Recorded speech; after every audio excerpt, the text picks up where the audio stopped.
পালানোর পথ নেই। চ্যাম্পিয়ন্স ট্রফিতে একটি ম্যাচ জিততে না পারায় শান্ত সৌম্যদের এয়ারপোর্টে দেখা মাত্রই মারতে ছুটে গেল ক্রিকেট ভক্তরা, যে বিষয়টি সোশ্যাল মিডিয়ায় মুহূর্তেই ভাইরাল। দর্শক, সংবাদের বিস্তারিত জানার আগে ভিডিওটিতে একটি লাইক দিয়ে চ্যানেলটি সাবস্ক্রাইব করুন। দর্শক, সংবাদ মাধ্যমে বড় বড় কথা বলে চ্যাম্পিয়ন্স ট্রফিতে চ্যাম্পিয়ন হওয়ার স্বপ্ন দেখিয়েছিল বাংলাদেশকে নাজমুল হোসেন শান্ত।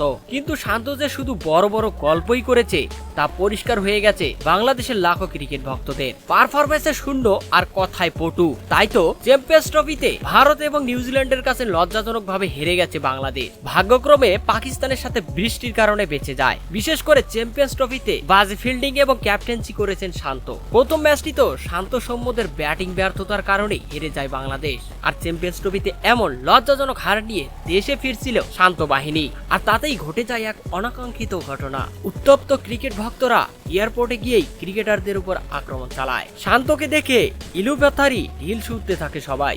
অন্যদিকে বুড়ো রিয়াদও মারাত্মকভাবে আহত হয়েছেন। তো দর্শক, বাংলাদেশের ক্রিকেটারদের এভাবে কি ভক্তদের আক্রমণ করা ঠিক হয়েছে? হ্যাঁ বা না লিখে জানিয়ে দিন আপনাদের মতামত ভিডিওর কমেন্ট বক্সে।